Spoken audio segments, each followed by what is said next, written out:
तलावाच्या सुशोभीकरणासाठी 9.5 कोटीचा निधी मंजूर, सुहास बाबर। पारे ढवळेश्वर अटपाडी तलावाच्या सौंदर्यात पडणार भर।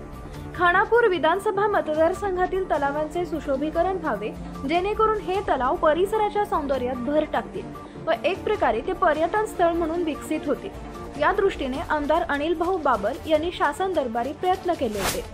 त्यानुसार खानापूर विधानसभा मतदारसंघांमधील 3 तलावांच्या सुशोभीकरणासाठी सुमारे 9.5 कोटींचा निधी मंजूर झाला। यामध्ये ढवळेश्वर, पारे, दर्गोबा व अटपाडी या तलावांचा समावेश करण्यात आलाय। या तिन्ही तलावांचे किनारा सौंदर्यीकरण, हरित पट्टा, संरक्षक भिंत, हायमास्ट पोल, मनोरंजनासाठी बालोद्यान, नौका विहार व स्वच्छतागृहे अशा पद्धतीने कामे करण्यात येणार असल्याची माहिती जिल्हा परिषद उपाध्यक्ष सुहास बाबर यांनी दिली आहे। राज्य सरोवर संवर्धन योजनेअंतर्गत आपल्या खानापूर अटपाडी विसापूर मतदारसंघातील 3 तलावांना जवळपास 9.45 लाख रुपयाचा निधी आज मंजूर झालेला आहे। आमदार अनिल भाऊंच्या मार्फत त्यासाठी प्रयत्न चालला होता आणि आज खूप मोठं यश त्यांना या ठिकाणी 9.45 कोटी निधी आणण्यामध्ये यश आलेलं आहे। मी त्या सगळ्यांच्या वतीनं, आमच्या दोन्ही तालुक्याच्या वतीनं अनिल भाऊंचं प्रथम आभार मानतो।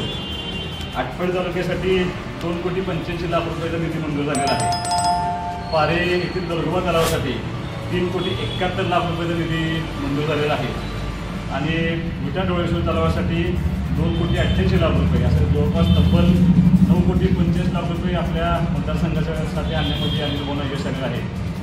अटपाडी आणि पारे तलावाचा सुशोभीकरणाचा शब्द आम्ही मागच्या विधानसभेच्या निवडणुकीमध्ये दिला होता, तो आज आपण या ठिकाणी पूर्ण करतो आणि मागच्या नगरपालिकेच्या निवडणुकीमध्ये विटा ढवळेश्वर तलावाचं सुशोभीकरण करण्याचं अभिवचन आम्ही विटा शहरातल्या लोकांना दिलं होतं आणि तो आमचा अजेंडा होता, तोही आज त्यानिमित्तानं आम्ही पूर्ण करतोय आणि त्या सर्वांच्या वतीनं एवढा मोठा निधी आणल्याबद्दल अनिल भाऊंच्या ठिकाणी मनापासून आभार मानतो। खानापूर तालुक्यातील एकमेव सर्वसमावेशक हक्काचं न्यूज चॅनल विटा लाईव्ह न्यूज चॅनल।